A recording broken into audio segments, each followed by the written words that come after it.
Atos dos Apóstolos, capítulo 4.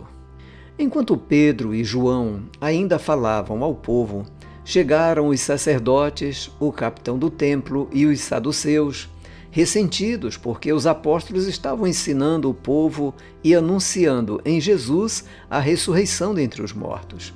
Prenderam Pedro e João e os recolheram ao cárcere até o dia seguinte, pois já era tarde. Porém, muitos dos que ouviram a palavra creram, subindo o número desses homens a quase 5.000.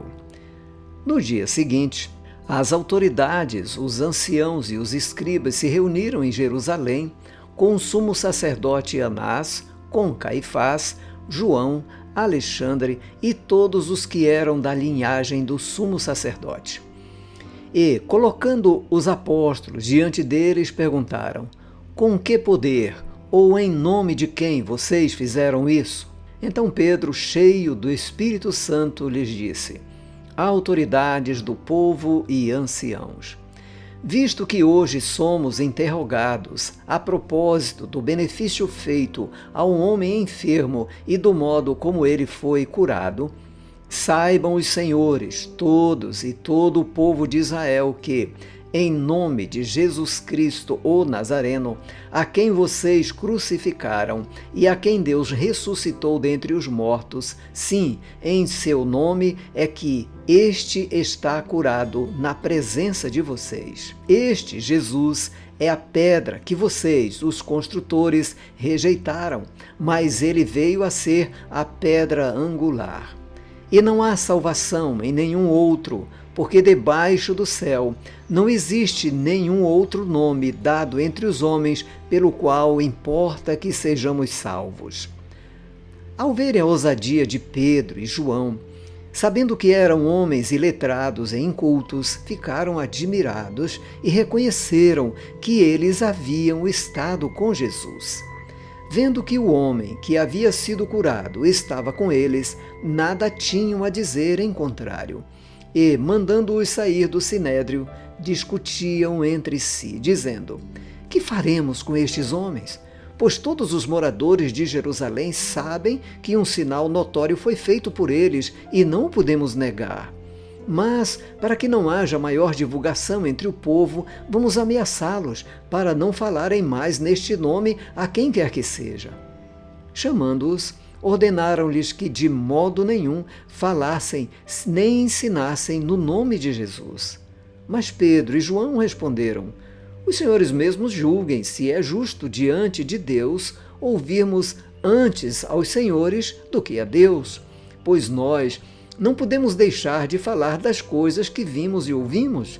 Depois, ameaçando-os mais ainda, os soltaram, não tendo achado como os castigar por causa do povo, porque todos glorificavam a Deus pelo que tinha acontecido.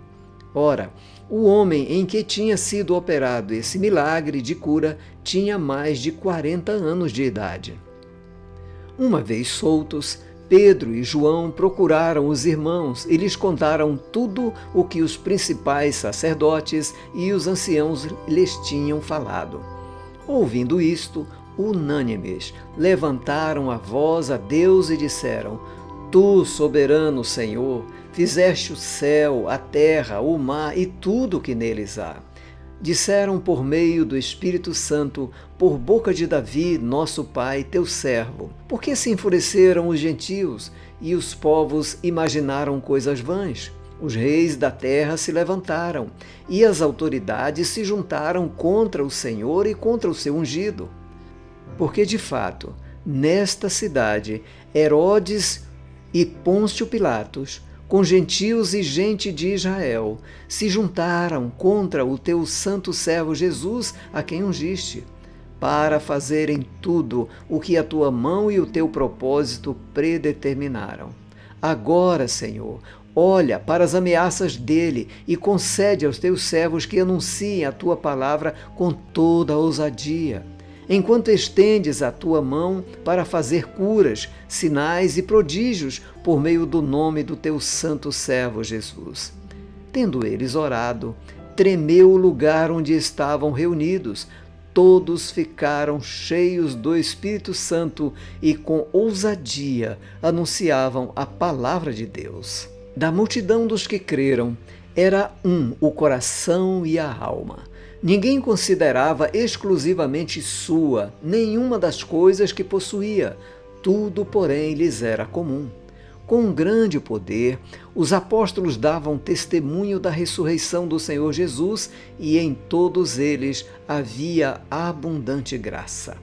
Não havia nenhum necessitado entre eles, porque os que possuíam terras ou casas, vendendo-as, traziam os valores correspondentes e os depositavam aos pés dos apóstolos. Então se distribuía a cada um conforme a sua necessidade. Então José, a quem os apóstolos chamavam de Barnabé, que quer dizer filho da consolação, um levita natural de Chipre, vendeu um campo que possuía, trouxe o dinheiro e o depositou aos pés dos apóstolos.